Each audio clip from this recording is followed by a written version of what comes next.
Hi, this is Tim Allen for QSPNLive.com, and I am here today with Mike Young. He is the, I guess you're the chairman of the Sesquicentennial Committee? Sesquicentennial Committee. I did not say that word right, I just keep calling it the 150th birthday. Yep, absolutely. Yeah, Philipsburg 150, a lot of people actually called it. Yeah. At one point we even had somebody say, how about the Sesquicentennial? Everybody knows what that is. My wife would be here with bells on, man, I'll tell you. She loves that stuff. So I'll tell you what, Mike, let's start with the city. I mean, let's just talk a little bit about Philipsburg and it's a little bit of its history and why it's here. Philipsburg originally starts actually back in 1864. Hector Horton discovers silver at the Cordova lode. And then throughout 1864-65, various other miners come along and they're staking claims but not really letting it out. And then in 1867, by 1867, just about every miner around knows that there's silver to be found in Philipsburg, although most of them are out here for gold, but silver nonetheless pays. And so is that when it got incorporated then? No, Philipsburg actually doesn't get incorporated until, I'm going to say 1891, I believe. Yeah. So it's an unincorporated town for many years, but it's a very busy, developing town. What really helped along the way after the 1870s, in 1883, silver is discovered up at Granite, and that really helped boom Philipsburg, and they had quite a boom period until 1893. And you have the silver crash of 1893, and it's the first bust for Granite because people literally got up and left and went to the next silver strike. There are stories of people leaving everything that they had behind them and taking the train out of here. That sounds a little bit almost like Garnet with the silver strike and stuff that happened. It seemed like a region-wide kind of thing that it kind of boomed, and when it was over, it was over. Yeah. Granite lives on until sometime in the 1900s. And of course, Philipsburg is still here today, but going through a cyclical boom and bust through different operations. World War I comes along. Philipsburg supplies 90% of the manganese to the World War I effort for dry cell batteries. I had no idea. That's interesting. So you have ranching, logging, mining still going on, and of course, in World War II, they needed uranium, and they found uranium out in the hills out here. Wow! So they were able to develop that a little bit, but mostly at that point, ranching, cattle, hay, and logging were what definitely kept the town alive. Sure. And then up through the 80s, the town really dies again because Black Pine Mine closes down. Oh, wow. That was a silver mine. And then after that you have people coming in and saying, wow, this is a pretty cool little town. We could make something out of this. You know, it's already here, but businesses come in, and over the last 25 years, it's been absolutely amazing. Well, I mean, this place, and I've had the good fortune in the time I've been in Montana to get to drive around and see some small towns, but it seems like there's very few places that have the concentration of the buildings you have and the people who seem committed to keeping that feel of it. I mean, it's just, this whole downtown area is just great. It is. Because the buildings were made of brick, the town didn't burn down. And that happened to many small towns. They were made of wood. That was quick, easy material to get. They built with wood. Building catches fire, and it may take out an entire block. Yeah. Before they could stop it. Although the Philipsburg Fire Department has been here since 1876. Wow. Wow. And that's a volunteer fire department, by the way. And they do a good job. They do a good job. Well, I'll tell you what, let's talk a little bit about this Sesquicentennial and this 150th birthday party. Just in general, what's this summer look like as far as some plans? Well, we actually start on June 22nd with the opening ceremony right behind us over here at the fire hall. And we'll have dignitaries, Our keynote speaker is Ted Antonioli. He's well versed in the history of Philipsburg and the surrounding area. He's given speeches to the Montana Historical Society. He gave a speech a couple of weeks ago to the Mullen Trail Preservation Society. And as I was saying, very well versed in Montana history, especially around the area. And so let's talk about this weekend, because that's really what's coming up, and we want to hit hard first. What's the plan look like for Thursday? Well, as I said, opening ceremonies. We're going to have a birthday party afterwards. And that's at noon, right? That's it. It starts at noon. Okay. We're going to go throughout the day. So we have the birthday party after the opening ceremony. There's going to be 3 tours of the grade school later on that day, 2:30, 4:30, and 6. We're going to have the Pint night and silent auction starting at noon. We have numerous beautiful pieces that have been donated by the businessmen in town. Some of the we have a dinner for 4 from the ranch at Rock Creek. Oh wow! That's a wonderful prize. We've got sapphire jewelry has been donated, and at the same time we're also having a pint night. So that also the Philipsburg Brewery donates $1 from every pint sold to our committee, which will be used for funding further projects as we get it further into the summer. And I think it's important to note too, like some of the things you mentioned, the dinner, the sapphire, that's all local stuff. Oh, absolutely. That's not coming out from Colorado or somewhere. That's all people who are right here in Philipsburg, which is absolutely amazing. Yeah, we've gotten a wonderful support from the business people, wonderful support from private individuals. So it's really been good. And as I said earlier, some of the corporations that deal in town have donated money to the cause also. We're also going to have, that's the opening night for the Opera House Theater also. And then at Dusk, the Chamber of Commerce has provided a fireworks show, which is going to be pretty cool. And so people just gather kind of in downtown to see that? Yep. You'll be able to see it right from here. And so as we go through some more stuff, though, I do want to remind you, we're going to have a link in the bottom of the article. On QSPN, we've created a category specifically for the Sesquicentennial. So if you get that, you click on it, all the events are listed on that so that people can have them on their phone and go site to site and see what's going on. So we just want to make sure we remind you of that. Now, I looked a little bit ahead here. Now, on Thursday, our weather looks really good. We've got a high of 69. Looks like there'll be a little bit of a breeze, maybe 8-9 miles an hour. And but there should be some moisture that moves in around midnight, so it shouldn't really affect anything you've got going on that day. There are a chance of showers on Friday, but as we're going to find out, we'll be inside. Yes, at 6 p.m. on Friday, the Granite County Historical Seminar will take place at the museum. That's going to be on the Drummond and Philipsburg Railroad by Jan and Bill Taylor, who have written a book on the Northern Pacific. Specifically to Southwest Montana, and they'll have a lecture on the Drummond and Philipsburg Railroad, which actually started in 1887. Wow. So, yeah. And that really, I think, was the main reason Drummond really even exists, I think, as far as its campsite. Drummond was an early railroad stop, I think 1883. Yeah, something so, usually as a water stop. Right. I think they would take on water there. Yeah. And then of course in 1887 they then come up the Flint Creek Valley to Philipsburg. Right.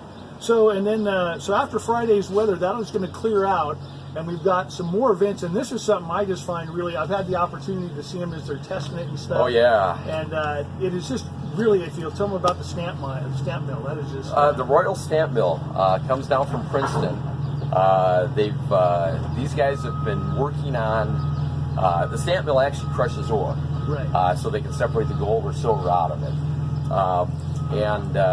This is a working stamp mill. This is a 3-year project, and these guys are actually ahead of schedule. When we talked to them about doing a demonstration last year, they said yes, but probably we won't be able to do it until September. Oh, wow. Which would have been our closing ceremony basically for the Sesquicentennial. And as they did more work and got into it, we're talking to Jim and Dave and Ted, and they're going, well, you know what? We could probably do this in June. Wow. And I said, wow, I said, opening weekend? And they go, yeah, we think so. So it was wonderful that they could actually, actually do it for the opening day weekend. The big deal with a working stamp mill is there are very few of them around. A lot of times you'll see a static stamp mill in a display in a museum or out in a park somewhere, but the opportunity to see a working stamp mill is really amazing. Yeah, it's funny. We've been doing some research on this because of a documentary that we're putting together for this. And there's a guy with a blog, and I can't remember his name right off, but he could only document about 13 or 14 around the country that actually functioned, and most of them only functioned on very, very rare occasions. And like you said, most of them were kind of static. And the thing I thought was interesting about this is, it was actually a 10, what do they call it, a 10 stamp mill. 10 stamp mill. This one's now a 5 because they kind of salvaged the parts to make it work. But to watch it in action, the one time I've seen it, and it just it is a beast of engineering. Oh, it is. And one of the gentlemen I talked to who was in the restoring it was talking about having to hew these beams that weighed 2 and 3 tons to get them upright. I can't even fathom doing that now, much less 150 years ago. Yeah. It's amazing the amount of weight that they move. I have no idea how much that stamp mill weighs, but it's got to be 20 or 30 tons. Oh, yeah. I mean, and granted, you can move it in parts, but nonetheless, each part weighs up quite a bit. I think just the wood beams probably weigh 10 tons just between those. They might. So after we get to see that, then we've got some tours we're going to take. And there's actually 2 demonstrations of the stamp mill, one at 9 and one at 1:30. Okay, so there will actually be a grade school tour at 11 a.m. on that Saturday. And then also there'll be a walking tour of Philipsburg by Jim Waldbillig that will take off from the stamp mill, which is actually just right up the street, only 2.5 blocks away from Town Hall. Yeah. And then there'll be a walking tour of Granite with Ted Antonioli. And both of those are going to be very interesting. It's you almost got to flip a coin to see which one you want to go on. And I think for a weekend getaway, and I correct me if I'm wrong, there's not a charge for this. No, everything's this free. Is all free to the public. We encourage you to show up. Come out and enjoy the birthday party. Absolutely. Thursday, of course, most of the festivities take place on the opening day ceremony, but there's certainly lots to do when we're here, for the entire weekend. And if you come in for the weekend and you come Thursday, Friday night's the one event, but I'm sure there's tons of stuff here. The candy store, the gem places, there's tons of shops up and down here. Absolutely. The museum will be open. Yeah, I mean, there's just all kinds of things to do if you're coming in from out of town and want to spend a great weekend seeing a historic town like Philipsburg. It's really outstanding. Absolutely. And on Sunday, too, if you can't come until Sunday, there's going to be a spinning and weaving demonstration at the So Unique Quilt Shop. They just opened up here, they just had their grand opening last weekend, I believe. And so that was very exciting because that was an event that she wanted to do something for the Sesquicentennial. A gal named Wendy Goff, her and her husband have been around here for years, and it was great to hear that. She said, "Wow, we'd really like to do something." It's something I'm looking forward to. Yeah. I was recently traced my family roots back to Scotland, and they actually had a picture of my grandmother at 13 standing in front of a spinning wheel. So I've been really anxious to see something like that. And, I'm getting the information for this for our website, and there it is. So I'm looking forward to it. Yeah, absolutely. That's going to be a wonderful demonstration and also. I tell you, can you just maybe touch on some of the things that are coming up throughout the summer? I know there's a concert. I know there's some other things coming. Just kind of maybe some of the highlights. And we'll have these on QSPN. Look for them as they're coming out. Absolutely. Well, on July 8th at the museum, we're going to have Montana as Our Home Writers Roundtable. And that's 10 different authors who live in the state of Montana, who have written books or novels, whether they're factual or fiction, about Montana. There's Lenore McKelvey-Puhek is going to be here. She did a book on Annie, who had a cabin out on Rock Creek, and actually, they're trying to prove that she was actually with George Armstrong Custer as a cook. Wow. But haven't been able to get definitive proof on that, but that's what they're looking for. But that's going to be one event on July 8th. That'll be at the museum. That's going to also have a wine tasting and refreshments there. That's sponsored by Quigley Cottage and the museum. And then farther on, we'll have Flip Creek Valley Days at the end of July, the last full weekend of July. Friday night we have the Kids Parade. As always, that kicks out the festivities for the weekend. And that's Prospectors on Parade, which of course is a high school name here. And then Saturday we're going to have the usual adult parade. Happy birthday, Philipsburg. Our Grand Marshal is going to be Norm Borenson. Okay. I think Norm, he's in his 90s. I don't want to say exactly how old he is, but he's lived here all of his life. Yep. You know, so just a wonderful addition to that. And of course, on that Sunday, we're going to have the classic car show also. Yeah, we were just talking about that inside. That sounds like it's going to be a lot of great cars. There's a lot of great cars that come to that. It has grown exponentially. We're now into a block and a half full of cars. There's going to be 70 to 100 cars. Wow. It'll be a great. And the gal who helps ramrod that, Heidi, she does a great job with that, and the cars are fantastic. And you just get to go up and down the street and talk to the guys who own the car or the gals. That's you can't believe the cars that you get to see there. Yeah, that's going to be a great event. And those are fun. Those kind of old cars are just great. Yeah. And then August 5th, we're going to have an 1860s costume ball that should actually take place here. That's going to be wonderful. They've been doing that. This will be the third one that they've done. Wow. And they really love it when people show up in character, dressed from the 1860s or as close as possible. And there's actually quite a few people who dress up for that. Huh. So that one's pretty cool too. There'll be a vintage market on August 13th at Winninghoff Park. That's going to be a fundraiser for the Philipsburg Arts Fund. Now, I saw that. What exactly is a vintage market? Is that trying to sell 1860s stuff, or what's the theme? Actually, a vintage market is repurposing, upcycling, recycling. So you'll see, for instance, somebody took an old sewing machine and they put wheels from a lawnmower on it, and so it looks like a little tractor. I know. It's just like, what? What have you done to this sewing machine? Or painted pieces of furniture. Okay. There have been several vintage markets around Montana, and we thought, well, we get 1,500 to 2,000 people a day here, through here, anyways. Yeah. Let's do a vintage market as a fundraiser. That is a pay market, so I think admission is $5, $3, and early admission is $5 on that one. Okay. Lots of women like to go to those. Oh yeah. So that'll be a neat one. August 19th, we're doing the Philipsburg concert. That's sponsored by the Philipsburg Rotary. This will be the 6th Philipsburg concert. Great fundraiser for the Rotary.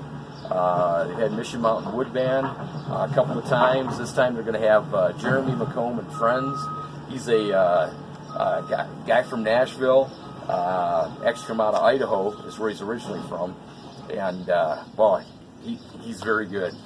You'll enjoy his concert. He's played here numerous times. And I'll tell you, if you like concerts, this is a great place to see one. That amphitheater is great seating. Absolutely. I worked with the Valley Fire Department, Valley Fire District last year. We did, pulled pork and some wings and stuff. We sold out of everything, and we couldn't feed people fast enough. Yeah. It was a ton of people and a ton of fun. Great music. Yeah, they sell approximately 2,500 tickets. We'd love to see that number hit 3,000 this year, because as I said, it's a fundraiser for the Philipsburg Rotary. Absolutely. And the Philipsburg Rotary has supported this Sesquicentennial committee. They've supported the library. So the funds that they do raise go back to the town. Yeah, it's a great group. So a lot of those absolutely. Groups, and they're one of them. In fact, actually, we were at their clam feed a couple weeks ago, about a month ago or so. Yeah. Yeah, which was fantastic also. So September 9th, we have the Miners Union Day Picnic and Competition. And that is mining teams from around the U.S., typically the western half. Oh, wow. I think last year they had a team from Colorado. They get teams from Washington and, of course, Montana. Idaho sends a team. So lots of teams, and they'll do single jack drilling competitions. They'll do mucking competitions.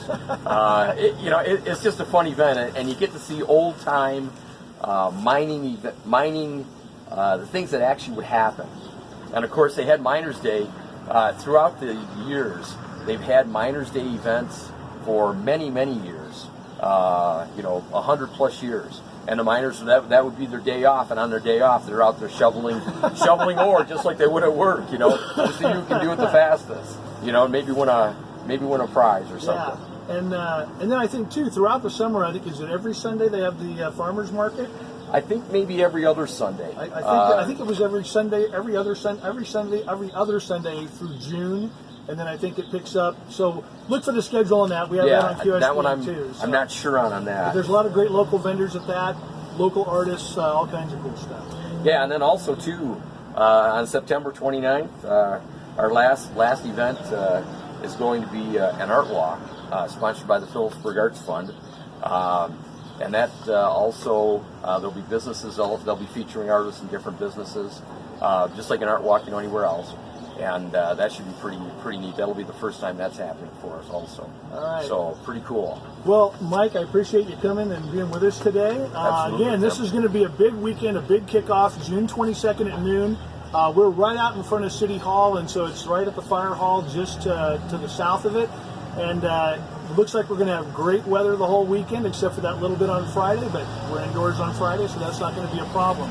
So, again, Mike, thanks for coming. Thanks for sharing with us. Oh, absolutely. A lot of great stuff, a lot of great information. All right. So, please be with us. If you're in Missoula, Helena, or Butte, this is going to be a great chance for you guys to get out and have some fun and visit us here in Philipsburg. For QSPNlive.com, this is Tim Allen.